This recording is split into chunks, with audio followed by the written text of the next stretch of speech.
Régulièrement chez nous. Monsieur Asselineau, bonjour. Bonjour. Merci beaucoup. Bonjour, Monsieur Michelin, et bonjour à tous les auditeurs de TV Finance qui se développent bien, je vois ça. Eh ben, écoutez, vous n'y êtes pas pour rien, et donc on vous remercie beaucoup. Vous êtes président de l'UPR, l'Union populaire républicaine. Avec nous, François Asselineau, pour commenter l'actualité. L'actualité, elle est économique, elle est politique, elle est géopolitique. Elle est avant tout économique. La France a été dégradée. La note de la dette de la France a été dégradée. C'est Fitch qui a communiqué là-dessus. Inévitablement, ça renchérit le coût de la dette, ça renforce la tutelle des marchés sur la politique française. Est-ce pour vous le signe que notre souveraineté économique est totalement bafouée ? Oui, enfin, c'est pas tout à fait nouveau. C'est pas à moi qu'il faut dire que notre souveraineté dans tous les domaines, notamment en matière monétaire, par exemple, en matière économique, ça fait longtemps qu'on l'a perdu. Déjà avec la monnaie que je n'appelle pas monnaie unique, mais que j'appelle monnaie commune, qui est l'euro. Déjà, toute notre politique monétaire est partie ailleurs. Alors, là, on a eu quoi? On a eu une décision de Fitch Ratings, bien, qui était quand même à plus ou moins attendue. Bon. Moi, j'ai regardé les marchés. Vous avez vu les marchés, ça n'a pas bougé. Le taux d'intérêt sur les obligations à 10 ans a même légèrement diminué. Ça veut dire que les marchés avaient anticipé cette dégradation de Fitch. Ça, c'est le premier point. Le deuxième point, c'est que maintenant, on attend la suite. On attend Moody's dans 1 mois et Standard & Poor's dans 2 mois, qui très probablement vont suivre le mouvement. Il faut, c'est important, c'est pas le cataclysme. J'ai vu des gens, enfin mon ami Marc Toiti que j'aime bien, mais qui disait ça va être l'apocalypse dans 1 semaine. Charles Gave qui disait il y a la semaine dernière, la France saute dans 4 jours. Non, c'est pas exactement comme ça que les choses se produisent. Ce qui est sûr, c'est qu'il y a toute une série d'investisseurs internationaux qui ne vont plus vouloir acheter de la dette française parce que dans leur conseil d'administration, ils ont des obligations de solvabilité. Ils ne peuvent pas acheter en dessous si c'est pas coté AA. Ça, c'est le premier point. Et puis, il y a deuxièmement des investisseurs qui vont avoir peut-être tendance à vouloir se défaire des obligations françaises. D'abord parce qu'elles sont maintenant cotées A+. Deuxièmement parce que le taux d'intérêt montant sur ces obligations, il va probablement être tendanciellement montant. Le montant de l'obligation va diminuer. Et donc, en termes d'actifs, c'est pas bon. Donc, il va y avoir une tendance chez certains investisseurs à vouloir se délester, à revendre sur le marché.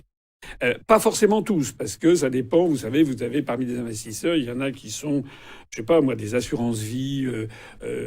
Il faut savoir que tous les Français qui ont des assurances-vie, ils ont dans leur portefeuille, ils achètent de la dette française. La dette française, elle est possédée par beaucoup la moitié de non-nationaux, mais aussi des nationaux, etc. Bon, ce qui d'ailleurs au passage, ce simple rappel, permet de voir à quel point ceux qui disent on n'est qu'à faire défaut ne connaissent pas le sujet, parce que si la France faisait défaut, outre la catastrophe sur la réputation de la France, il y a quand même énormément de Français, par exemple, qui ont qui, sans le savoir, dans leur assurance vie, en détiennent. Donc, il peut y avoir, parmi les investisseurs, des gens qui se disent, bon, moi, je vais pas bouger, je conserve les titres français. Il y en a d'autres qui vont avoir tendance à le vendre. Et donc, on devrait normalement voir un afflux sur le marché secondaire de nouvelles créances sur la France. Et donc, logiquement, là aussi, c'est un facteur d'augmentation des taux d'intérêt. Alors, qu'est-ce qui va se passer ? À mon avis, ce qui va se passer, c'est que, vous savez, c'est un peu le théorème pour la France, pour les grandes, comme pour les banques systémiques, too big to fail. C'est-à-dire que, elles sont trop systémiques. Voilà. Est-ce que les autorités financières, est-ce que les euro-atlantistes, est-ce que l'oligarchie euro-atlantiste qui a mis la main par l'intermédiaire de la construction européenne sur les grands États-nations d'Europe peut se permettre de voir la France aller dans le décor? Moi, j'aurais tendance à penser que la BCE va faire, vous savez, c'est un truc absolument extraordinaire. Normalement, dans le traité de Maastricht, il est interdit de racheter de la dette des États. Au moment où c'était édité, c'est absolument interdit. Elle le fait. Sauf que Draghi, du temps où il était président de la BCE, avait inventé un truc à l'italienne, c'est-à-dire il avait inventé ce qu'on appelait les facilités Draghi, qui permettaient d'acheter des créances d'État, ce qui normalement est totalement interdit par le traité de Maastricht, mais de le racheter sur le marché secondaire, c'est-à-dire de l'occasion, et non pas le marché primaire lorsqu'un État émet. Alors, c'était pousser le bouchon quand même très loin, parce que c'est contraire à la lettre et à l'esprit du traité de Maastricht, mais enfin, nécessité fait loi. Cet outil dont vous parlez, c'est le Transmission Protection alors, Instrument. c'est plus exactement, ce truc a marché, puis ça a été interdit, parce que les gens disent, c'est scandaleux, il faut arrêter, parce que les Allemands sont furieux de cette affaire.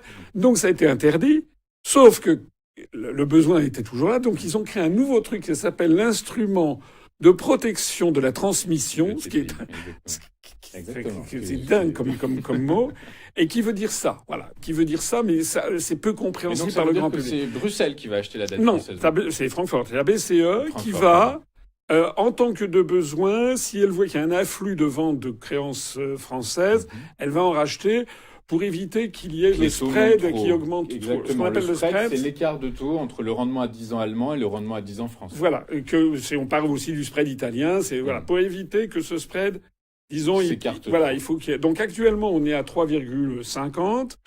Là, lorsqu'il y a eu le double A qui a été perdu avec Fitch qui est le petit poussé parmi les trois grandes. Standard & Poor's. Voilà. Donc, le plus important, ça sera S&P.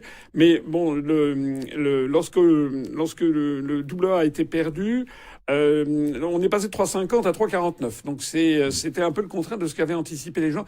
Comme je le disais tout à l'heure, en fait, les marchés ont anticipé. Exactement. Vous savez, sur les marchés, on a une expression anglo-saxonne, c'est market movers, c'est-à-dire ceux qui font bouger les marchés. Exactement. Or maintenant, les agences de notation sont plutôt, elles bénissent a posteriori des évolutions qui ont déjà été intégrées parce qu'il y a quand même beaucoup d'investisseurs qui ont leur propre cellule d'analyse. Et il y a des méchantes langues qui disent que d'ores et déjà, la France, elle est considérée comme triple B par rapport et que le A+, tout ça ne fait que corroborer. Enfin, tout ça pour résumer pour votre question. Oui, la France, elle est, mais ça n'est pas à cause de ça. Disons, ça s'inscrit dans un phénomène. À partir du moment où nous avons la totale liberté de circulation des mouvements de capitaux, c'est l'article, donc je ne sais plus combien, du traité sur le fonctionnement de l'Union européenne. Si vous voulez, vous pouvez dire et faire tout ce que vous voulez. Vous avez perdu votre souveraineté sur ce sujet. Il faut desserrer les taux des agences de notation. Qu'est-ce que vous feriez, François Asselineau? Moi, je l'ai toujours dit. Ce qu'il faudrait faire, c'est faire ce qui marche, en fait. C'est-à-dire? Ce qui marche, c'est revenir sur la libre circulation. Plus de démocratie, d'une certaine façon? Non. Il faut plus d'intelligence et plus de connaissance de ce qui se passe. Parce que moi, ce qui m'avait frappé du temps où j'étais à Bercy, c'est qu'une fois, il y avait une réunion des inspecteurs généraux des finances avec le directeur du Trésor en exercice, dont je tairai le nom. Et je lui avais posé 2-3 questions sur l'euro. J'avais compris qu'il ne savait pas comment fonctionnait l'euro, en fait. Donc, si vous voulez, on est dirigé par des ânes battés. Enfin, d'ailleurs, c'est presque un critère maintenant. Enfin, vous avez vu quand même Bayrou, le passage de Bayrou. Ça fait quand même pendant 43 ans que M. Bayrou a voulu faire croire qu'il était fait pour être président de la République. Il a été Premier ministre. Ça a été un désastre absolu. Enfin, c'est un crétin. Même son successeur a l'air d'être un tout petit peu plus de sens politique. Mais enfin, en attendant... Parce qu'il revient justement sur ces 2 jours fériés qu'aurait pu être... Moi, je suis pas du tout un fanatique de Sébastien Lecornu. Ouais. Lecornu, on le voit, c'est quelqu'un qui a du mal à regarder les gens dans les yeux. Moi, je trouve qu'il a l'air d'un fourbe. Bon, c'est quelqu'un qui a d'abord trahi Fillon avec Le Maire, avec Darmanin et avec je ne sais plus qui encore, et avec Édouard Philippe. Ils étaient les 4 chapeautés par Thierry Solère en pleine campagne pour la présidentielle de 2017. Alors qu'ils étaient du parti de Fillon, ils ont planté un poignard dans le dos de Fillon pour aller... C'est la politique. Voilà. Oui, c'est de la politique, mais c'est dégueulasse. Dis-moi, c'est une certaine forme... C'est une nouvelle forme de politique. C'est une certaine forme de politique, si vous voulez. Deuxièmement, monsieur Lecornu, puisqu'on en parle, bon, il a publié un faux CV. C'est-à-dire? Il a dit qu'il avait un master, ce qui est faux. Tout le monde le sait. Alors, certains disent, oui, il n'y a pas de quoi fouetter un chat. Si. Aux États-Unis, au Canada, dans les pays scandinaves, ça vaudrait... Non seulement il serait éjecté tout de suite du gouvernement, mais il serait même ferait peut-être même l'objet de poursuites pénales. Mais Macron avait fait pareil. Macron avait dit qu'il avait fait Normal Sup, c'est pas vrai. Macron avait dit qu'il avait travaillé, il avait fait une thèse auprès de Paul Ricoeur. Rappelez-vous, Paul Ricoeur avait dit non, j'ai jamais vu ce monsieur. Enfin, c'est incroyable. Et c'est pas le premier. Enfin, il y a au moins une demi-douzaine, une dizaine de ministres et d'anciens ministres du gouvernement Macron qui ont publié des faux CV. C'est inouï. Enfin, c'est-à-dire, c'est quelque chose. Et alors, les gens disent, oui, il n'y a pas de quoi fouetter un chat. Si, il y a de quoi fouetter un chat. Parce que ça veut dire, ça témoigne d'un Monsieur Lecornu, il a une licence en droit, et il a éprouvé le besoin de dire qu'il avait une maîtrise. Bon. Et non seulement il l'a dit, mais il l'a publié. Vous le trouvez dans les magazines Challenge, vous le trouvez, il est intervenant à la fac, à l'université Paris-Sorbonne. Sur le site de Paris-Sorbonne, c'est marqué qu'il a un master, etc. Il a été, le lièvre a été soulevé là, il y a quelques jours. Ils ont dit que non, c'était une erreur de frappe. Enfin, là aussi, le mensonge, le mensonge, le mensonge. Donc voilà, donc on a affaire à quelqu'un qui ment, quelqu'un qui est un traître, quelqu'un qui a rejoint Macron, mais dont on voit bien que Macron n'est pour lui qu'une étape, voilà, parce que pour Sébastien Lecornu. Ah oui, mais pour Emmanuel Macron, Lecornu, c'est quoi? C'est un fusible finalement, pas à force des choses. Non, il cherche quoi, Emmanuel Macron? À gagner du temps. Je pense que Macron. D'abord, c'est quand même c'est un psychopathe, Macron. Non, mais c'est vrai. Je veux dire, tout le monde maintenant le reconnaît. C'est quelqu'un, par exemple, qui est incapable de dire qu'il s'est trompé. Il faut toujours qu'il reporte sur autrui la charge de l'erreur. C'est quelqu'un, les Français se sont fait escroquer en 2000. L'erreur, c'est quoi? C'est la dissolution. Mais tout. Parce que le problème que l'on a en ce moment, si vous voulez, c'est cette augmentation phénoménale de la dette. Macron, en 8 ans, a endetté la France autant que 2 fois plus que Mitterrand en 14 ans. Vous vous rendez compte? Donc Macron, il a pris cette décision démentielle du confinement généralisé. Il y a des pays en dehors de l'Union européenne comme la Biélorussie et à l'intérieur de l'Union européenne comme la Suède qui n'ont absolument fait aucun confinement. Donc nous, c'est à se demander, alors soit il est dingue, soit c'était une volonté délibérée d'entraîner la France dans la faillite. Enfin, est-ce que vous vous rendez compte que je vois qu'actuellement il y a un projet réindustrialisation 2030, on consacre 50 milliards, les gens disent c'est énorme, 50 milliards. Mais pour le confinement, Macron, il a engagé des dépenses la dette a augmenté de 700 milliards. Ne serait-ce que le prêt garanti 700 par milliards, mais vous vous rendez compte? Quand on imagine, il y aurait... Et pourquoi pour 0,7% de croissance de PIB? Mais rien en plus, parce que cet argent normalement, c'est un crime contre la nation. D'ailleurs, il y a un vrai problème en France. Au-delà de ça, il n'est pas normal dans une démocratie que une personne en particulier, puisse prendre des décisions qui sont aussi tragique pour la France, aussi tragique pour la nation, aussi tragique pour les enfants, les petits-enfants, avec cette dette 150 milliards maintenant de plus que Macron nous a commis sur le dos. Enfin, c'est absolument dément, sans qu'il y ait le moindre contrôle, le moindre obstacle. Ça n'est pas normal.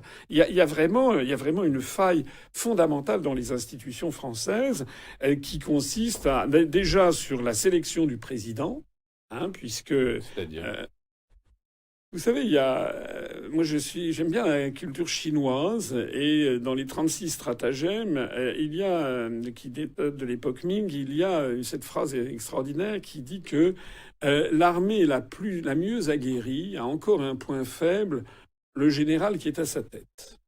La France, elle a un vrai problème d'institution en ce sens que la Ve République a été conçue par De Gaulle à sa mesure, à son image. C'est comme l'homme créé par Dieu à son image. Donc, De Gaulle, certains peuvent lui reprocher des choses, mais personne ne met en doute, que De Gaulle était quelqu'un d'extrêmement patriote, deuxièmement, d'extrêmement désintéressé, et troisièmement, de très réfléchi, qui s'entourait d'avis. Bon. De Gaulle payait ses timbres personnels quand il était à l'Élysée. Et le problème, c'est que les institutions donnent un pouvoir très important au chef de l'État en France. Je le dirais donnait, puisque ça a été vidé de substance par les transferts de souveraineté, mais quand même, il en reste quelque chose. Et il y a toujours ce phénomène un peu monarchique autour du président. Donc dans ces conditions, il faudrait soit renforcer les contre-pouvoirs en France. Or, Macron les a au contraire complètement flingués. Il n'y a plus de contre-pouvoirs au Conseil constitutionnel, au Conseil d'État. L'Arcom, c'est devenu une blague, etc., etc. Donc, quant à la presse, elle est alignée comme jamais. Et deuxièmement, il n'y a pas de vérification sur la sélection du président de la République. Voilà. C'est-à-dire qu'il suffit, on l'a vu en 2016. Qu'est-ce qui s'est passé en 2016? C'est un coup d'État contre les Français.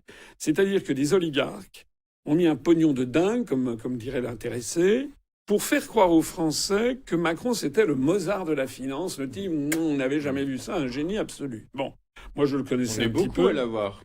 Bah pas moi, je peux vous dire. Moi j'étais d'ailleurs candidat contre lui. Bon, pas moi. Bon, mais il y a effectivement pas mal de Français qui se sont laissés enfumer. Totalement. Parce que vous aviez une espèce de tir groupé de l'ensemble des médias, des journalistes et des instituts de sondage, qui sont possédés en fait par une oligarchie, des oligarques, voilà. Et ça n'est pas normal. On a catapulté à l'Élysée quelqu'un qui avait 38 ans, qui était, rappelez-vous, il y a eu une vidéo, je ne sais pas si vous l'avez vu, qui a circulé beaucoup à l'époque d'un psychiatre italien qui avait dit les Français, vous faites une erreur considérable parce que avec un petit peu d'intuition, vous voyez qu'il y a des choses qui n'allaient pas. Moi, je le connaissais un petit peu de l'inspection des finances. Il n'avait pas une bonne réputation. Enfin, c'était vraiment un baratineur. Voilà, c'est un baratineur. C'est d'ailleurs, on ne sait même pas comment il est entré à l'inspection puisque le classement de sortie de l'ENA cette année-là a été cassé. Enfin, bref. Mais le problème, si vous voulez, c'est que ce que je crains beaucoup, c'est que les Français en 2027 retombent dans le même panneau, si vous voulez. Actuellement, on nous explique que Bardella, c'est fantastique. Enfin, c'est incroyable. Il n'y a aucun pays au monde qui peut penser qu'une puissance comme la puissance française, qui est membre permanent du Conseil de sécurité, qui est la 5e puissance nucléaire mondiale, 7e puissance économique du monde, va remettre ses destinées à quelqu'un comme Bardella, qui n'est pas marié, pas d'enfant, pas de diplôme, pas d'expérience professionnelle, qui n'a rien fait de sa vie que d'entrer dans un parti politique pour faire des selfies. Mais c'est inouï. C'est inouï. Ça n'existe pas. Allez voir comment ça se passe. C'est le nouveau visage de la politique, monsieur Asselineau. Dans la politique des pays occidentaux. Des pays occidentaux. Parce que... Nous en sommes navrés. Non, c'est pas que vous en êtes navrés. C'est que nous avons affaire. C'est d'ailleurs, ça se situe très particulièrement dans les pays de l'Union européenne. J'avais fait, il y a un an de ça, une vidéo qui s'appelait sur les blancs-becs. Regardez qui est-ce qu'on a dans un certain nombre de pays d'Europe où on a des gens qui sont totalement immatures. La présidente, regardez qui maintenant, celle qui est la ministre des Affaires étrangères de l'Union européenne, Kaja Kallas. Bon, elle a 40 ans, elle est devenue première ministre de l'Estonie, elle avait 35 ou 36 ans. Elle était la fille de son père, jusque-là vous me suivez. Son père s'appelait Siim Kallas, c'était un ancien apparatchik soviétique. Il avait été à la tête de la Banque centrale européenne, de la Banque centrale d'Estonie, excusez-moi. Et puis lorsque l'Union soviétique s'était effondrée, il avait retourné sa veste. Il avait disparu à 20 millions de dollars qui s'étaient évaporés. Tous les regards se sont tournés vers le gouverneur de la Banque centrale d'Estonie. Il a dit c'est pas moi. Et puis il est devenu un européiste convaincu. C'est une famille, la famille Kallas. C'est comme Voltaire, l'affaire Kallas, pour ceux qui ont des humanités. Mais c'est avec un K. Donc cette famille Kallas, elle est vent debout contre les Russes, de façon générale. Madame von der Leyen a nommé cette femme à la tête de la diplomatie européenne. Madame von der Leyen, avec une viciosité extraordinaire, elle a d'ailleurs les mains totalement libres pour nommer les commissaires européens au portefeuille de leur choix. Elle a nommé notre gloire nationale, Stéphane Séjourné, qui est un âne batté aussi. Enfin, il a la mérite d'être gentil, paraît-il, à la différence de son successeur. Mais lui, il a eu un droit à un truc du style, je sais pas, le redressement productif, un peu comme Hollande, vous savez, quand il avait refilé ça à Montebourg, c'est une vacherie. Mais Madame von der Leyen, elle a donné la défense, elle a donné les affaires étrangères, etc., à des petits pays, les Pays-Bas, qui sont virulemment anti-russes. Ça n'est pas normal. Vous avez toute une série de pays au monde où il y a des filtres. Je ne dis pas que c'est forcément des régimes merveilleux, mais par exemple... Comme lesquels, vous pensez par exemple, là, en Russie, je sais qu'il y a des gens qui disent « Ouais, ça y est, Asselineau, il a des valises de Poutine. » Non, je n'ai pas des valises de Poutine, mais n'importe qui, sauf des gens qui sont vraiment de parti pris. Quand vous connaissez toute l'histoire russe, qui n'est pas un pays, qui n'a jamais été un pays démocratique, ça a toujours été un pays autocratique. Il faut tenir compte des traditions. Bon. Aujourd'hui, Vladimir Poutine, c'est quand même quelqu'un qui a été sélectionné par les services de renseignement, par le KGB, etc., et qui a sauvé in extremis la Russie, qui était en voie d'être démantelée, avec Boris Yeltsin, qui était un poivreau, et qui avait laissé mainmise sur de l'oligarchie sur l'ensemble de l'appareil productif russe. Si vous regardez la Chine à la sortie du Mao, c'était la catastrophe. le Parti communiste chinois a présélectionné des gens les plus malins, les plus intelligents, etc., c'est pas du tout démocratique. Hein. Ce n'est pas le modèle que je dis, mais je dis voilà comment ça se passe dans d'autres pays. Regardez, la Chine est en train de devenir la puissance numéro 1 mondiale. Mais d'un côté, Monsieur Asselineau, vous nous dites que von der Leyen nomme un petit peu qui elle veut, beaucoup de fils d'eux, d'une certaine façon. Donc ça veut dire que d'une certaine façon, c'est pas très démocratique. Non, bien sûr. Ouais. Mais bien sûr. C'est-à-dire que les gens qui me disent, oui, nous, les démocraties, mais moi, enfin, la France n'est plus une démocratie. La meilleure preuve, vous l'avez, c'est pour ce qui me concerne. C'est-à-dire j'ai vos droit. parrainages Non, enfin, votre traitement médiatique. Mon traitement médiatique. Ouais. Allez sur Internet, le site UPR TV sur YouTube, on a bientôt 503 000 abonnés, on en a plus de 502 000 abonnés. Comparé aux chaînes des autres partis politiques, gigantesque. C'est gigantesque. Après nous, il doit y avoir le RN qui doit être à 130 000. Et après ça, vous avez Horizon, le parti politique de l'homme politique, paraît-il, préféré des Français, monsieur Édouard Philippe. Horizon, ils doivent avoir, je sais plus combien, un truc du style 6 000 ou 10 000 abonnés. Bon, il n'y a pas que ça. J'ai créé une chaîne perso, on est à 112 000 abonnés. Puis les vues, j'ai fait une quarantaine de vidéos qui ont dépassé le demi-million de vues. Et puis bon, tout le monde sait bien que sur Internet, on est quand même très très présent. Et d'ailleurs, en ce moment, notre parti se porte bien parce que les Français se rendent compte que depuis 18 ans, j'ai tenu bon dans les conditions d'adversité les pires, y compris tout ce qu'on a pu me raconter, des affaires qu'on m'a mises sur le dos, la tentative de putsch, etc. On est toujours là. On est toujours là et on est bien là. Mais le truc inouï, c'est que j'ai 0 heure, 0 minute, 0 seconde sur absolument tous les grands médias. J'ai l'impression... Alors, grands médias, on en parlait un petit peu entre nous juste avant, TF1, France Inter, etc. On vous voit très peu sur ces médias. Jamais, mais c'est pas très peu, c'est jamais. J-A-M-A-I-S. Une nouvelle présence, quand même, j'ai l'impression. Quand on vous tape votre nom sur Internet, on vous voit maintenant... Mais parce que je suis... Alors d'abord parce que je suis reçu par des médias qui ont le vent en poupe, qui sont des médias du web, comme vous, hein, mais comme... bon, je vais pas les citer, mais il y a tous ces médias qui ont de plus en plus de vues, voilà. Donc, mais ça, c'est qu'ils se sont bâtis contre les médias oligarchiques. Mais c'est pas les médias indépendants. On est indépendants, voilà. Et on le restera. Et quand vous voyez, enfin, je vais prendre un exemple. Je crois qu'il y a quand même beaucoup de Français qui ont par-dessus la tête la promotion de Louis Sarkozy. Louis Sarkozy, c'est quand même délirant. C'est encore un type qui a 25 ans. Le conseiller de son père a dit que c'était une bêtise phénoménale qui se présente. Mais enfin, est-ce que vous vous rendez compte qu'il est question de lui sur tous les médias, tous les jours? Il a des couvertures de Paris Match. Mais ce type, il est parti aux États-Unis, de la nationalité américaine. Et puis, enfin, je veux dire, c'est inouï. On retombe sur le même système. C'est-à-dire que moi, ce que je crains, c'est que les Français... Alors, il y a des Français, en France, il y a des Français quand même qui réfléchissent, qui s'intéressent. Bon. Mais le problème, c'est qu'il y a aussi beaucoup de Français qui s'intéressent pas beaucoup à la chose politique. D'ailleurs, tout est fait pour les désintéresser. Et qui vont avoir un réflexe de type pavlovien, si vous voulez. C'est-à-dire, par exemple, c'est comme le McDo.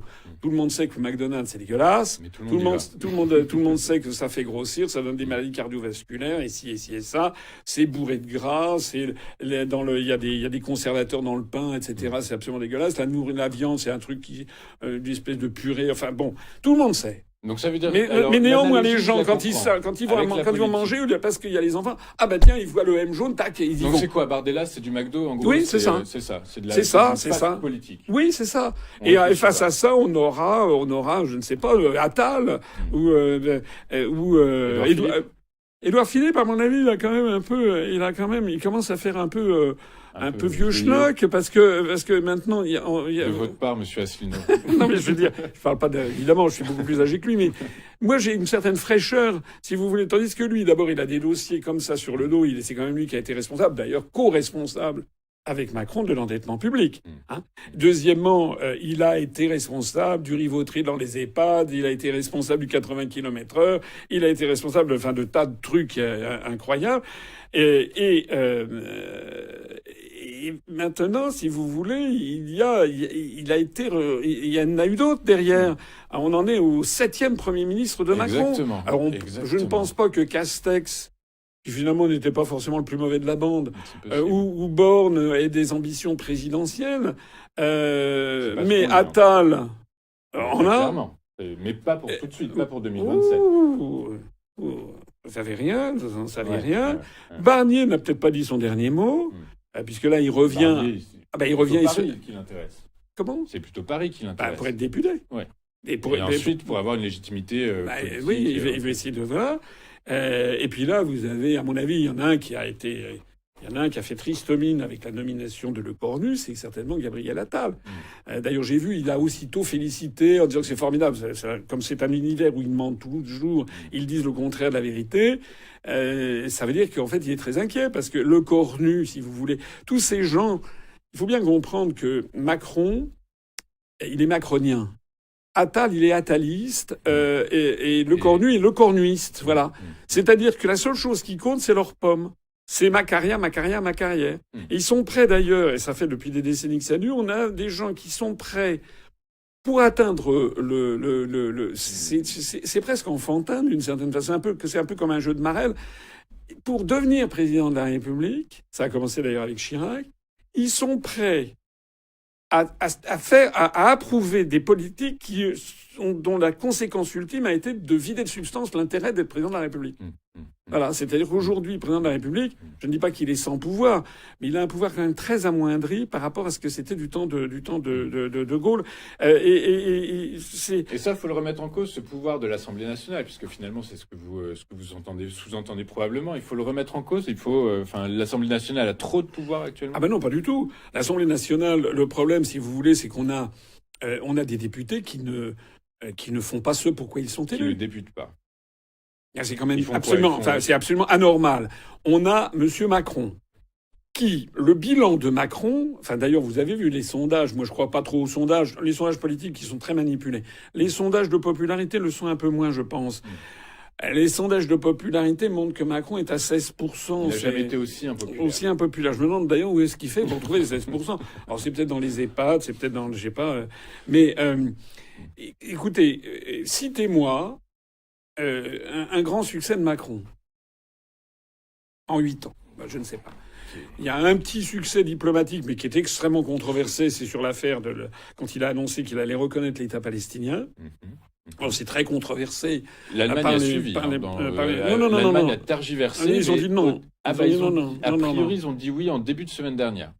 Moi, j'avais le contraire. Ils ont dit non au départ, mais là... En tout cas, il y avait l'Angleterre qui a dit qu'ils allaient suivre, etc. Et puis là, il y a eu un vote à l'Assemblée générale de l'ONU. Il y a quand même eu 150 États qui ont approuvé.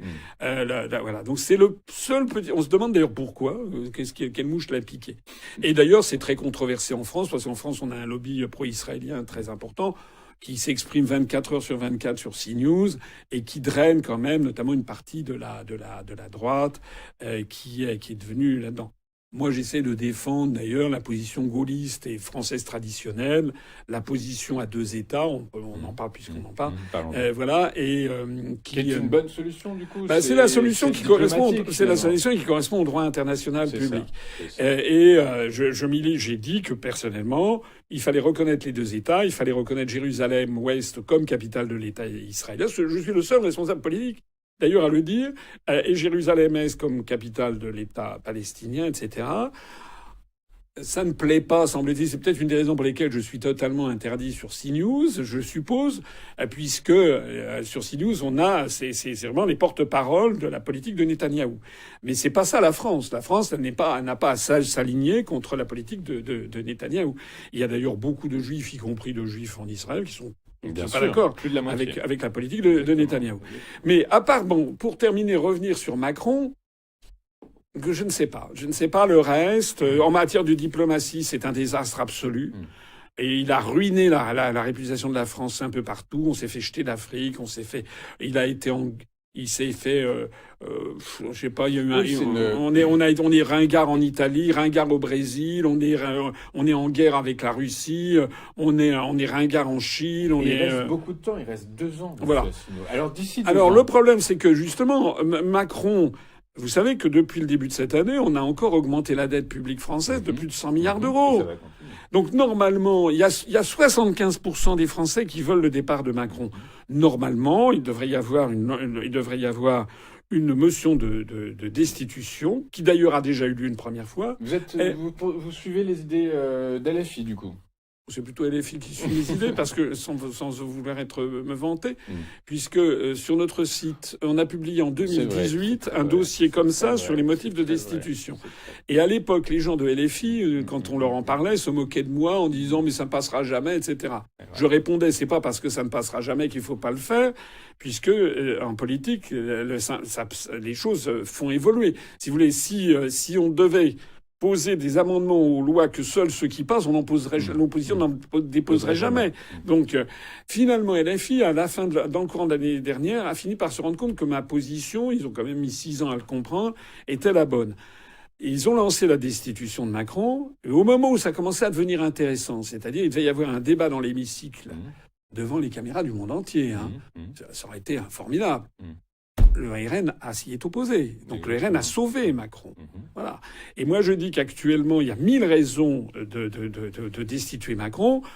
Déjà pour les aspects financiers, parce que c'est quelqu'un qui a dépensé de façon extravagante, et qui nous a envoyé dans le mur. C'est quelqu'un il y a 1500 entreprises françaises qui ont été vendues aux États-Unis sous Macron.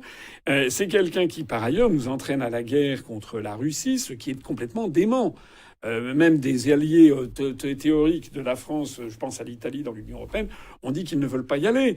Donc Macron est en plus un va-t-en-guerre. Donc normalement, le RN, et normalement d'ailleurs LR, et normalement d'ailleurs tous les députés et sénateurs, devraient se dire Macron, ça va plus du tout. Sa place, il faut qu'il aille voir des missions de blouse blanche. Et sa place, c'est qu'il a besoin de tranquillisants, de soins. Mais ça va plus du tout pour diriger un État comme la France. Et il faut le destituer. Moi, je me demande, si vous voulez, quand je vois que Madame Le Pen ose dire, Madame Le Pen, elle ose dire qu'elle ne veut pas destituer Macron parce qu'elle respecte les institutions. Mais c'est incroyable. L'article 68 de la Constitution, c'est l'article qui, justement, permet de destituer un président de la République qui fait n'importe quoi. Il s'est scellé pour ça. Donc, en fait, Madame Le Pen, elle piétine les institutions. Elle considère que l'article 68 ne ferait pas partie de la Constitution. Lorsqu'il y a 75% des Français qui veulent le départ de Macron, je rappelle que selon l'article 3 de la Constitution, le gouvernement de la République, c'est le gouvernement du peuple, par le peuple et pour le peuple, et que la souveraineté nationale réside éminemment dans le peuple. Nulle fraction du peuple, nul individu ne peut s'en attribuer l'exercice. Ça veut dire que Madame Le Pen et tous les responsables politiques devraient se dire ça peut plus durer. D'ailleurs, tout le monde sait que ça peut plus durer. Même Copé le dit, etc. Tout le monde sait que ça ne peut plus durer. On a affaire à quelqu'un qui est arrogant, venimeux, menteur. Alors justement, M. Asselineau, le RN dit on va vers des élections législatives anticipées. C'est sur Macron dit non. Qui ment? Puisque vous dites qu'ils sont un peu en... Moi, je pense que Macron, lui, ce qu'il ambitionne, c'est de rester. D'abord, il est comme une arapette collée sur un rocher. Vous savez, il faut y aller.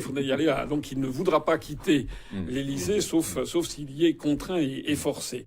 Et deuxièmement, il sait bien que si il y a une dissolution, il y aura très probablement le RN passera peut-être de 126 députés à 200, quelque chose comme ça. Donc je pense qu'il s'y résoudra, parce que je pense qu'en fait le courant passe bien avec Bardella. Moi je pense d'ailleurs au passage, moi je ne suis pas du tout RN. Enfin je me rappelle que c'est chez vous d'ailleurs. C'est chez vous que j'avais, mais c'est chez vous que j'avais en 2022. J'avais dit que moi au deuxième tour, pour la première fois, j'avais dit que je préférais encore voter pour Madame Le Pen plutôt que Macron. Mais j'avais raison, parce que je pense que Madame Le Pen, elle aurait quand même eu un peu plus de bon sens et puis elle est pas dingo comme Macron, parce que Macron c'est atroce ce qu'il a fait depuis qu'il a été réélu. Et puis il faut arrêter aussi avec le RN d'extrême droite. Non, c'est un parti conservateur, voilà, c'est tout. D'ailleurs certains lui reprochent d'être économiquement trop à gauche. Mais moi ce que je reproche au RN, il y a que sur l'immigration qui sont à droite en fait, qui sont très à droite finalement. Oui, mais enfin il y a 75% des Français qui sont d'accord avec le fait qu'il y a trop d'immigrés, y compris beaucoup de Français d'origine immigrée. C'est vrai. Parce que ça, c'est quelque chose dont on ne parle jamais. Mais regardez quelles sont les politiques migratoires du Maroc, ou des Algériens ou de l'Algérie vis-à-vis des pays du Sahel. Regardez quelle est la politique migratoire. D'Israël vis-à-vis voilà, ça c'est donc ça c'est tout ça, ça fait partie de cette ambiance qu'il y a en France où il y a des débats qui sont interdits. Moi, ce que je reproche au RN, comme d'ailleurs à toute la classe politique, c'est qu'ils cachent la vérité aux Français. La vérité aux Français, c'est que nous ne décidons plus de notre avenir collectif. Perte de souveraineté politique. Pas seulement en matière économique et monétaire, mais dans tous les domaines. Mais alors qui dirige? Mais ceux qui dirigent, je renvoie selon vous, bien sûr, je renvoie à toutes mes conférences que j'ai faites. Si vous voulez, je suis triste quand je vois parfois des chats sur des sites de partis politiques, pas de partis politiques, de journaux, etc.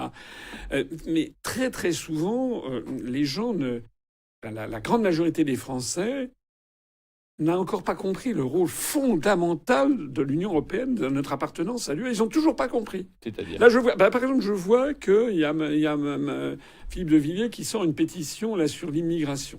Bon, il y aurait beaucoup de choses à dire d'ailleurs sur cette pétition, puisqu'on peut voter 50 fois, c'est pas sérieux, ça n'a pas été déposé à l'Assemblée nationale, et puis surtout il n'y a pas de question. Donc on peut pas demander aux gens s'ils veulent.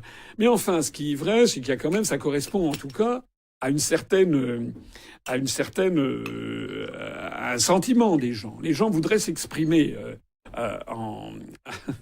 Les gens voudraient s'exprimer sur l'immigration, pas seulement s'exprimer, ils voudraient décider. Bon, mais ce qui est extraordinaire là-dedans, dans les débats qu'il y a des gens qui disent oui, il y a déjà 500 000, 800 000, 1 million de signatures. Bon, il y en a d'autres qui disent mais non, c'est des fausses signatures ici et ça.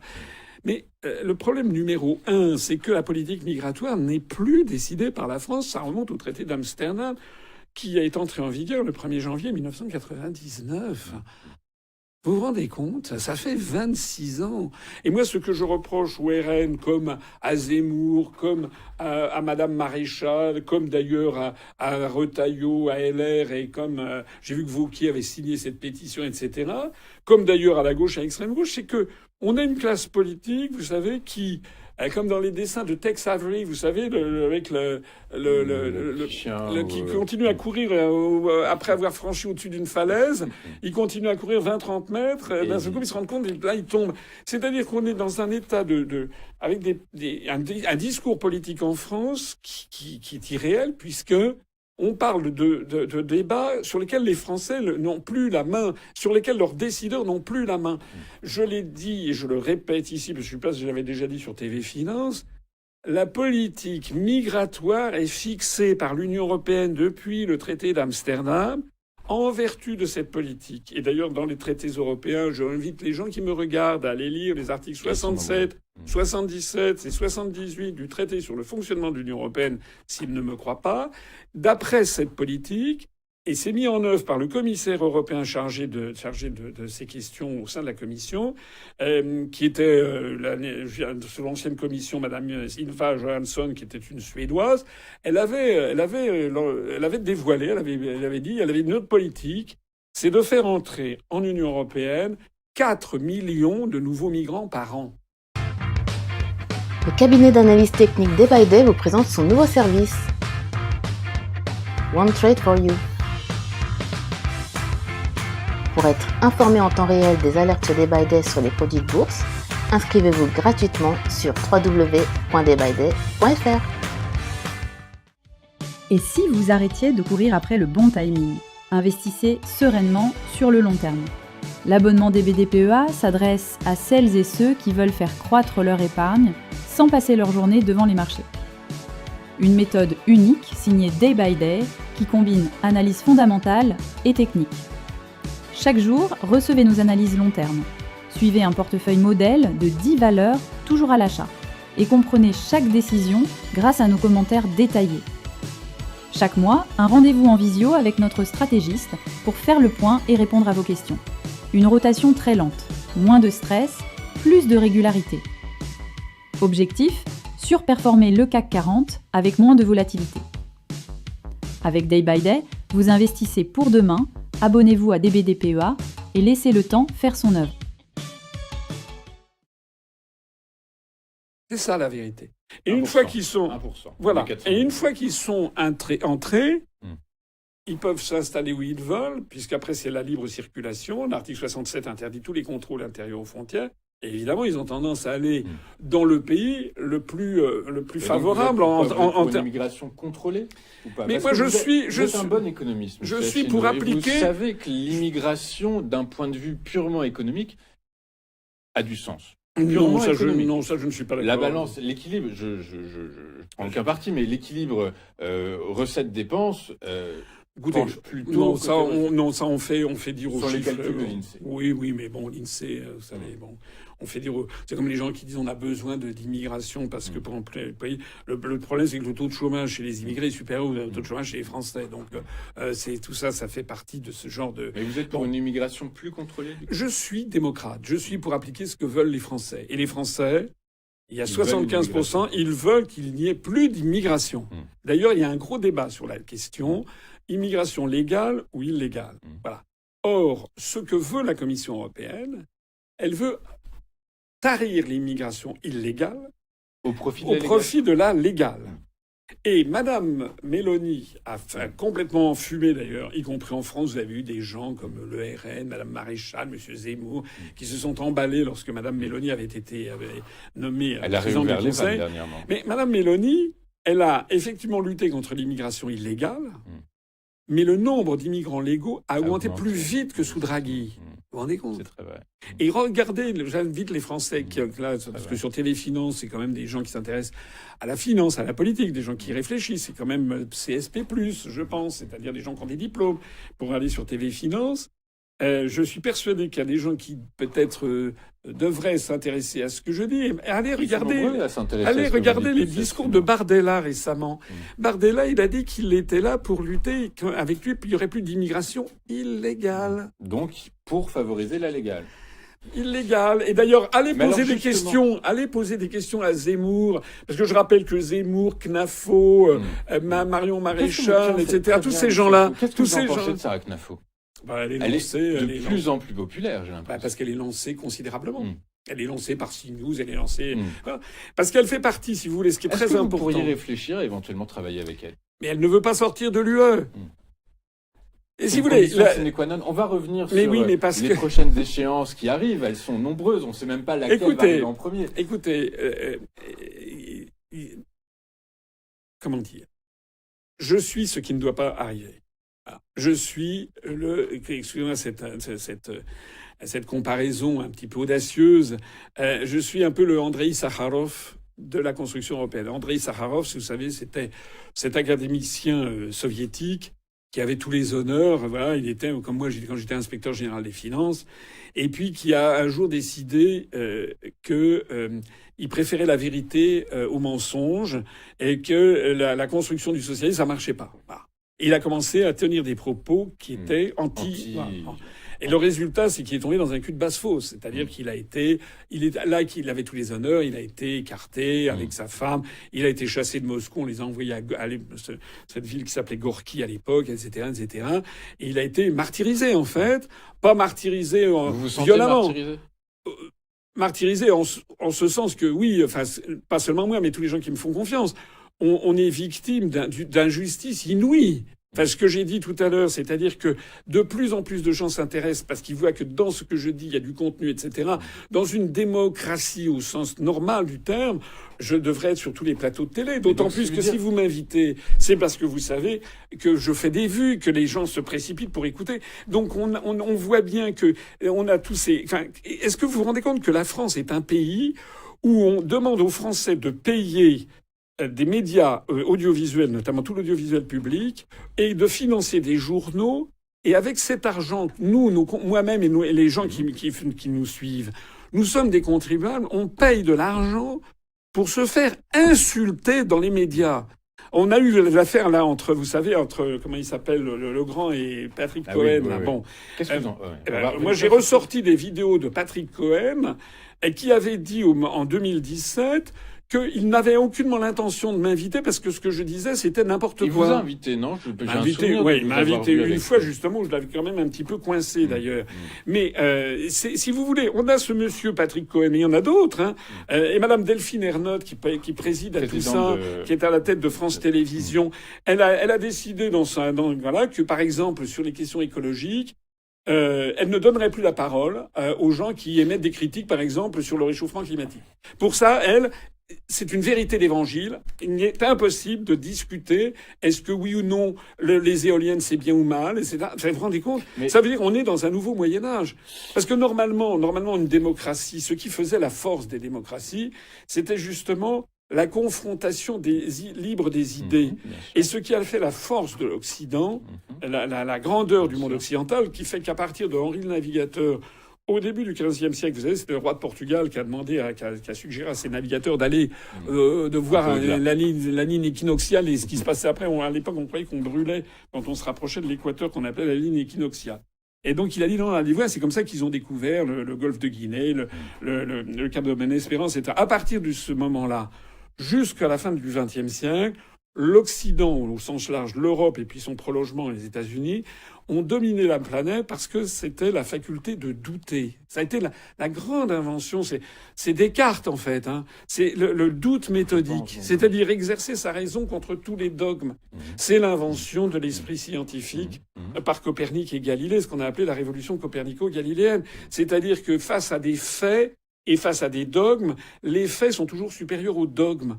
La pensée dogmatique, c'était avant. La pensée dogmatique, il y a une forme de dogmatisme, justement aujourd'hui, un dogmatisme politique. Voilà, mais dans tous les domaines. Je parlais en matière de réchauffement climatique. Oui, c'est ça. Je veux dire, vous avez vu, vous avez des froids considérables qui ont lieu, au Groenland. Vous avez les glaciers qui ont repris du poil de la bête, etc. Alors, on vous explique maintenant, on nous explique que le refroidissement qu'il y a est la conséquence directe du réchauffement climatique. Moi, je n'en sais rien, je ne sais pas, mais ce que je sais, c'est qu'il n'est pas normal qu'il n'y ait pas de débat sur ce sujet, parce que c'est faux de dire que le GIEC représente toute la profession, c'est pas vrai, et je dirais même plus, c'est que la preuve de Copernic et de Galilée que je citais tout à l'heure, c'est que autant de Copernic et de Galilée, si on avait fait voter l'ensemble des scientifiques du début du XVIIe siècle sur savoir est-ce que la Terre était au centre de l'univers, est-ce que le Soleil tournait autour de la Terre ou l'inverse, il y aurait une écrasante majorité de scientifiques qui auraient dit que c'était le Soleil qui tournait autour de la Terre. C'est-à-dire que la science, ça n'est pas une démocratie. La science, c'est vrai ou c'est faux. La science, ce sont les faits qui gouvernent. Et donc, il y a toute une série de faits qui gouvernent. Par exemple, le dogme européiste. Le dogme européiste, depuis que je suis petit, on entend dire que la construction européenne, c'est absolument fatal, obligatoire, sinon la France ne serait plus rien du tout, et ci et ça, et que c'est à la fois fantastique, que c'est ça qui nous procurera plus de croissance, plus d'emplois. On n'en fait jamais le bilan et on constate, si vous voulez, toutes les personnes qui ont mon âge, ou plus, ou même moins, peuvent constater quand même que depuis 30 ans, la France ne cesse de dégringoler. C'est la pure réalité. C'est la faute, notamment, oui, numéro un. C'est pas des choix stratégiques de privilégier l'industrie, de privilégier les services à l'industrie il y a 40 ans maintenant. Mais d'abord, si vous voulez, ça me fait rigoler parce qu'on n'est pas un régime non plus soviétoïde. Il y a quand même la liberté d'entreprendre. Le problème qu'il y a, c'est que moi, je me mets à la place des chefs d'entreprise. Si vous voulez, comment est-ce que vous pouvez être en France où il y a des prélèvements obligatoires considérables et où vous avez, jadis, il y avait des prélèvements importants. Vous savez qu'en 1900, je crois que les prélèvements obligatoires en France étaient de l'ordre de 19% du PIB. Alors qu'ils étaient près de 50%. Voilà, alors qu'ils étaient que de 5% aux États-Unis. Donc tout le monde a augmenté. La France est devenue quasiment le pays. Le premier pays. Si on s'intéresse à ce ratio dette sur PIB, prélèvement sur PIB, voilà. Effectivement. On est après, peut-être avec les Scandinaves, et encore, je crois qu'on a même dépassé les Scandinaves. Bien. Ça, c'est pas nouveau. C'est parce que c'est dû à la France. Il y a un dissensus social en France. Il y a une compétition entre les catégories sociales, les classes sociales, diraient les marxistes, pour l'appropriation de la valeur ajoutée.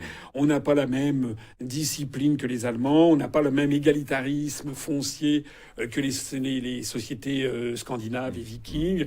Bon, on est comme ça. Bon. Alors, à l'époque, comment ça se passait? À l'époque, regardez ce qui s'est passé, comment on est sorti de mai 68, par une augmentation de 25% du SMIC, comme on disait à l'époque, le salaire minimum interprofessionnel garanti. Tous les salaires ont augmenté. Et puis, un an après, en août 69, il a fallu déprécier le franc. C'était un système de régime de change fixe. Bon, on a déprécié le franc de 11,5%. Au total, la France s'est bien portée parce que il y a eu une augmentation de pouvoir d'achat dans les classes populaires. Mais on a pu rétablir la compétitivité externe parce que nous étions les maîtres de notre taux de change et parce qu'il y avait la non-libre circulation des mouvements de capitaux. Mais aujourd'hui, nous n'avons plus notre politique monétaire. Elle a été donnée à un groupe de banquiers centraux situés à Francfort sous l'influence germanique. Nous n'avons plus la maîtrise des mouvements de capitaux. Donc, les entreprises, elles sont dans la situation d'être dans un pays où elles sont le plus taxées. Et en plus de ça, avec une monnaie, l'euro, qui est une espèce de cote mal taillée entre ce que serait coté le Deutsche Mark et ce que serait coté le franc. C'est-à-dire que notre monnaie est structurellement surévalué par rapport à notre compétitivité. On en a vu la conséquence. La conséquence, c'est que malgré tous les discours sur la réindustrialisation, d'année en année, la France est en train de devenir Venise. C'est-à-dire de devenir, c'est la tentation de Venise, mais de version Juppé, mais c'est-à-dire de devenir un musée. Voilà, donc il y a sans doute une des possibilités, c'est que la France devienne un musée, c'est pourquoi pas. Enfin, c'est quand même un peu triste. Justement, monsieur Asselineau, pour que vous ne soyez pas cette pièce dans le musée, justement. Alors, on comprend que... Alors, ma question, c'est plutôt quelles sont les échéances que l'UPR prépare en législative anticipée, municipale, éventuellement présidentielle. Alors, municipale, nous, on aura certainement un certain nombre de nos militants qui essaieront d'aller plutôt dans des petits villages, voilà, et pas forcément. Mais en tout cas, vous allez présenter des candidats au municipal. Pas forcément avec l'étiquette, pas forcément avec l'étiquette UPR. Notre combat, c'est un combat qui est vraiment structurel. C'est-à-dire que nous, on a une vision différente de la situation des autres partis politiques. Nous, on considère que la France est en guerre, que les Français ne le savent pas. D'ailleurs, c'est pas moi qui le disais, c'était François Mitterrand qui l'avait dit dans le livre le dernier Mitterrand, vous savez, qui était sorti en 96. Et donc nous considérons que c'est l'existence même de la France qui est en jeu. Notre modèle, c'est le Conseil national de la résistance, c'est l'alliance de tous les Français de droite et de gauche qui sont d'accord pour se rallier comme dans les grands moments de notre histoire où la souveraineté nationale a été captée par l'étranger. C'est pas arrivé seulement en 40, c'est arrivé à plusieurs moments de notre histoire. C'est arrivé avec Charles VI après le traité de Troyes en 1420. C'est arrivé en 1871, c'est arrivé avec le connétable de Bourbon et puis l'emprisonnement de François Ier. C'est arrivé. Bon, il y a toute une série de moments de notre histoire et il faut que les Français se rassemblent au-delà de leur clivage politique pour faire sortir la France de l'Union européenne, de l'euro d'autant. C'est-à-dire que notre débat, c'est pas les municipales, si vous voulez. Parce que les municipales, c'est fondamentalement la présidentielle. Mais vous savez, monsieur Asselineau, il risque de se passer, malheureusement pour notre démocratie, c'est les parrainages. Est-ce que vous allez les avoir? Écoutez, il y a quelqu'un. J'ai vu monsieur Dupont-Aignan qui dit Asselineau n'aura pas ses parrainages. Je rappelle à monsieur Dupont-Aignan que je les ai déjà eus. Bon, en 2017, j'en ai eu 597. Mais aux dernières présidentielles, vous les avez... Aux dernières présidentielles, j'en ai eu 293, mais j'ai fait l'objet d'une opération absolument réfléchie et délibérée de flingage, y compris des gens qui ont mis des dizaines de milliers d'euros pour envoyer des fake news, des fake news à tous les maires de France et d'outre-mer avec des lettres de corbeaux, avec des lettres de corbeaux pour me dire que j'avais une affaire de harcèlement. Vous avez vu d'ailleurs que les juges ont blanchi. on tout, on dit eux sont en faveur d'un non-lieu général sur l'ensemble des accusations qui m'étaient faites. Mais derrière, il y avait une affaire politique qui était derrière tout ça. Et effectivement, malgré ça, j'ai eu 293 parrainages. J'espère bien que là, nous allons avoir des parrainages et que nous aurons les parrainages. Et puis d'ailleurs, ça serait logique puisque je n'ai été candidat qu'une seule fois. Il ne faudrait pas initier chez vos confrères, et consoeurs, une forme de nécessité de vous avoir avec eux.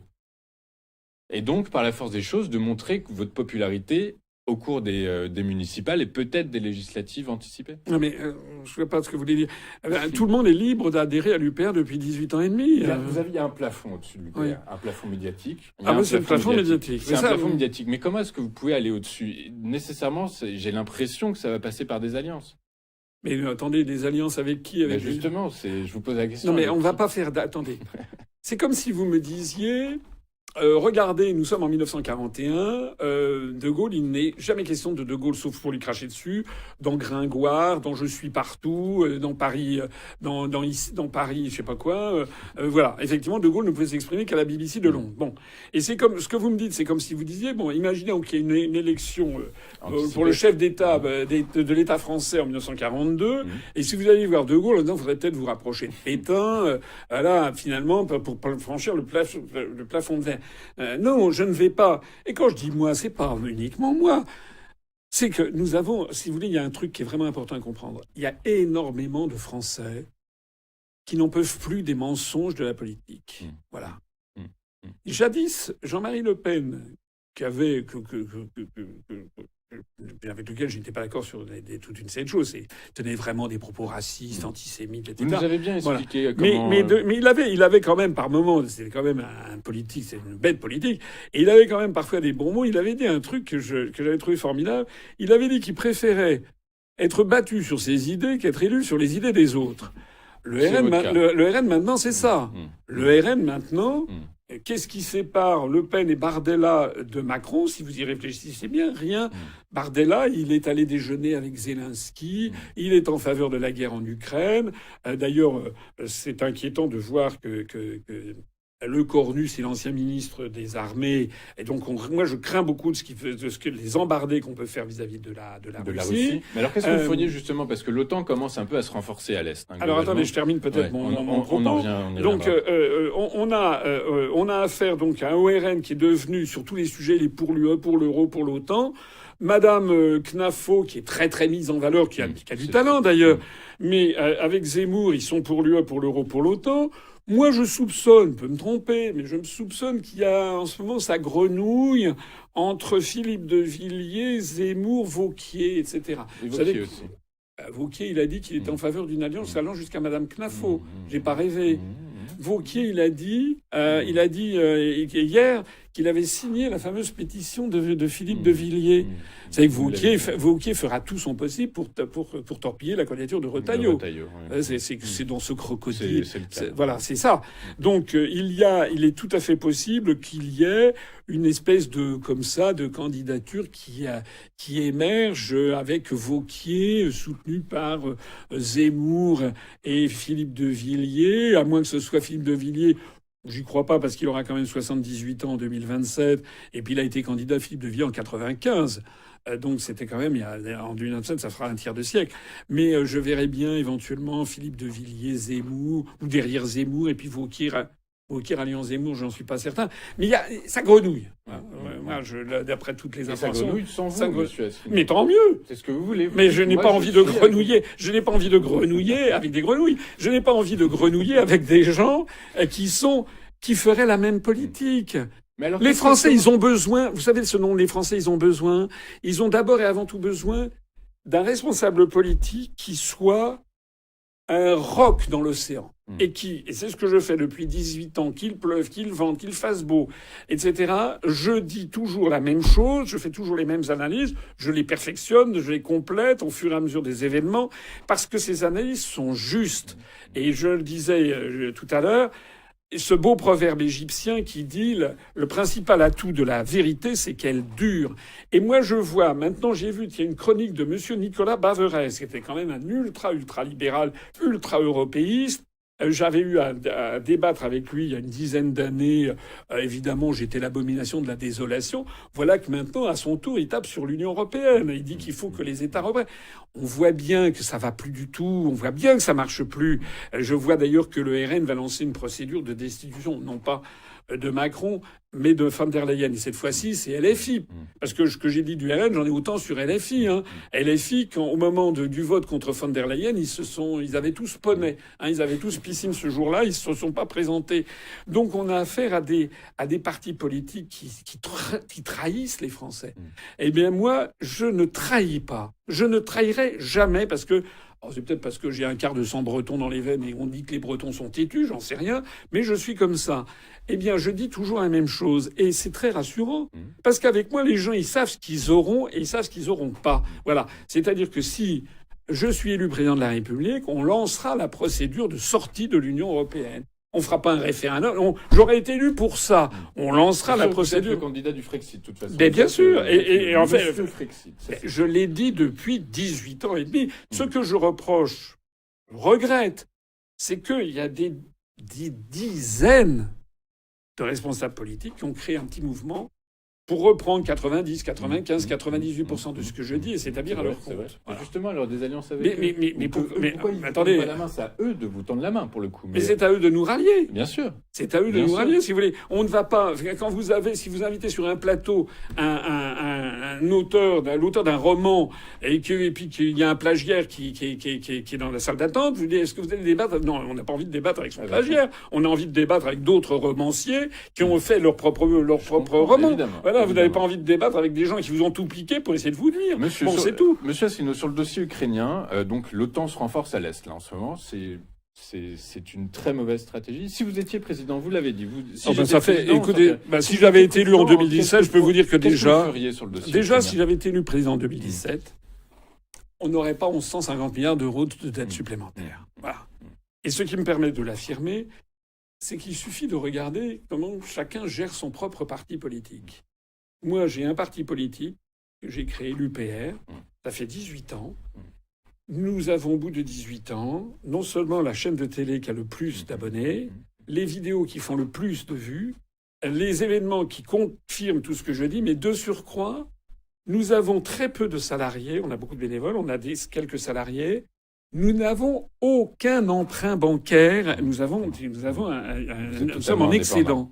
On est totalement indépendant. Nous n'avons jamais contracté un seul emprunt bancaire. On a toujours payé rubis sur l'ongle. Voilà. Et nous n'avons aucune ressource de l'État, ni évidemment les fameuses valises de Poutine, de Xi Jinping. Maintenant, il y a même des gens qui ont dit que j'avais des valises de Trump. Bon, tout simplement parce que je suis un homme libre et que je dis ce que je pense sur les grands responsables de notre temps.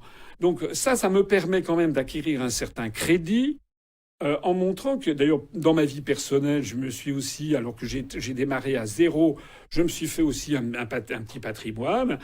J'ai un bel appartement à Paris, j'ai quelques propriétés... des appartements ici ou là, notamment outre-mer, que j'avais acheté grâce à la loi Girardin, qui permettait de faire des investissements outre-mer. Voilà, tout ça est public, puisqu'il a fallu rendre public son patrimoine en 2016-2017.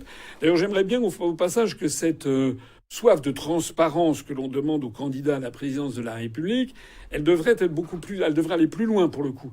Parce que moi, je vois que, par exemple, M. Macron, qui avait gagné 2 à 3 millions d'euros chez Rothschild par an, il avait déclaré un studio à Paris, c'est quoi ça?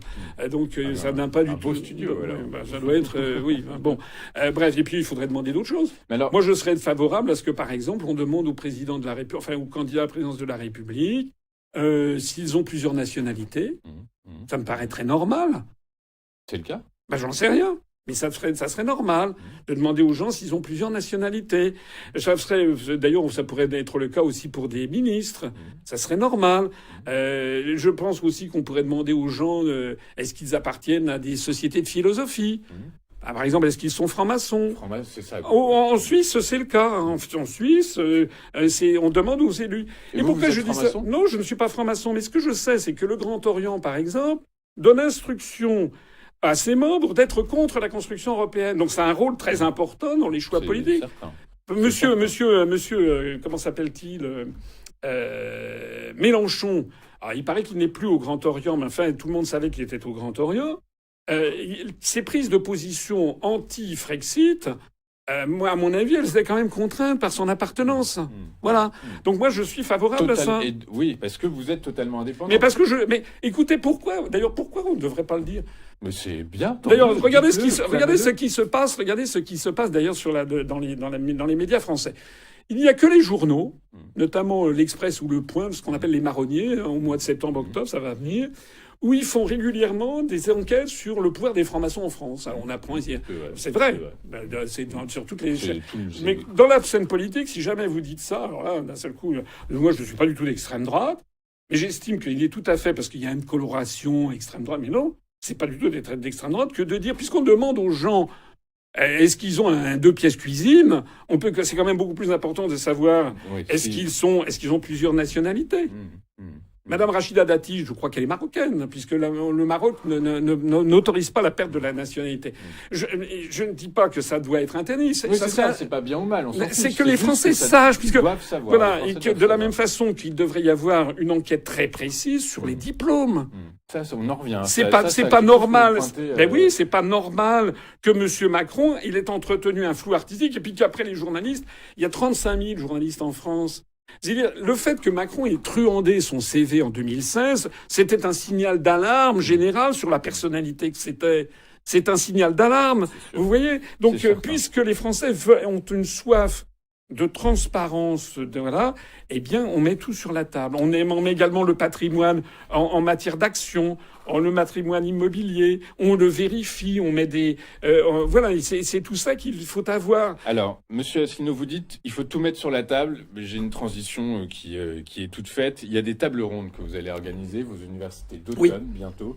Elles auront lieu quand? Et est-ce qu'il y a des invités, des guest stars qui seront là? Alors, vous avez raison d'en parler. Donc, c'est le week-end du 27-28 septembre. Alors, le septembre, c'est à la fin de ce mois-ci. Donc, le vendredi, c'est réservé aux membres dirigeants du mouvement, c'est-à-dire nos délégués départementaux, et puis la structure parisienne et le bureau politique.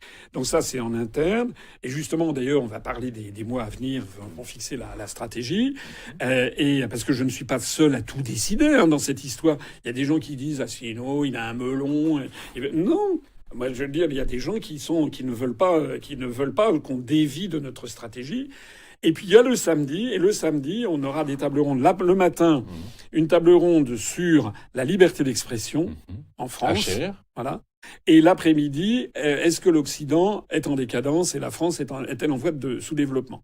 Bon, on peut y répondre tout de suite. Et alors, les invités, il y aura Idriss Aberkane, que vous connaissez certainement, Amélie Ismaili, qui est cette jeune journaliste qui s'est fait connaître parce qu'elle a fait une enquête très serrée sur les fact-checkers et notamment sur Conspiracy Watch. Il y aura Pierre-Alexandre Bouclet qui a été à la fois à la tête de la direction marketing de Chrétien d'Orient et qui est le président de Radio Courtoisie, parce que chaque université, on essaie d'inviter. Là, il y a 2 ans, on avait invité le patron de TV Liberté, etc. Puis là, on va parler de liberté d'expression.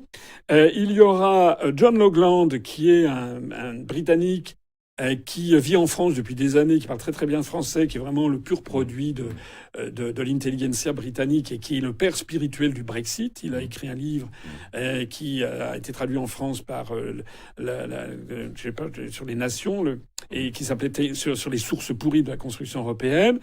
Il y aura également donc ça fait beaucoup de monde. Oui, il y a également Philippe Béchat, que vous connaissez également, qui vient régulièrement, qui est un ami.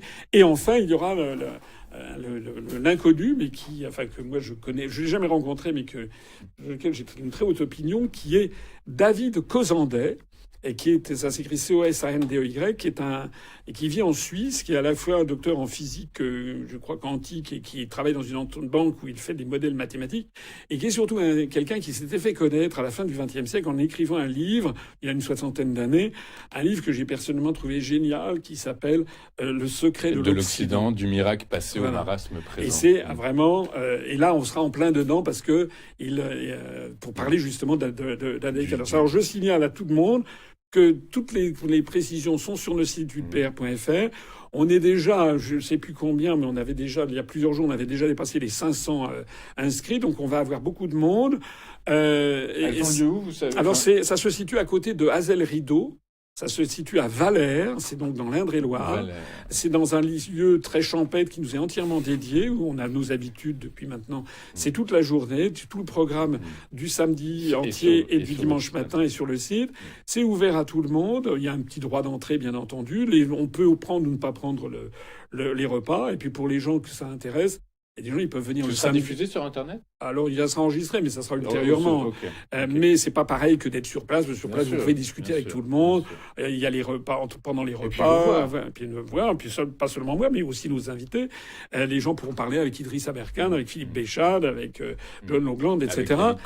David Cozandet. Et puis surtout, ça fait un phénomène les gens, ça leur permet de voir ce que c'est que l'UPR.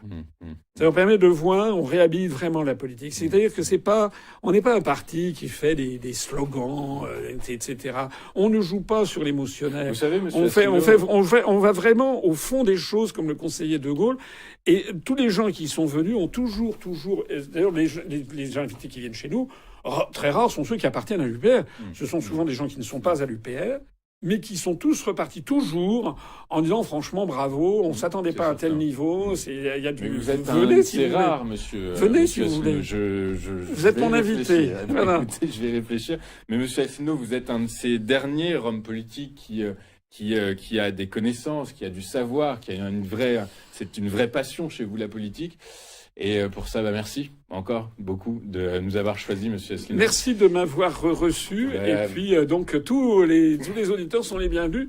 Ils peuvent venir le samedi à l'université. Et puis, le dimanche, ils vont visiter Hazel-Rideau ou Chenonceau. Eh ben, écoutez, Chenonceau, c'est très joli, Chenonceau. Donc, n'hésitez pas. En tout cas, monsieur Asselineau, comme d'habitude, c'est un plaisir de vous entendre. J'avais un fil conducteur. On en a fait 10%. Mais en tout cas... Réinvitez-moi. Écoutez, avec plaisir. Merci beaucoup. Merci. À très bientôt.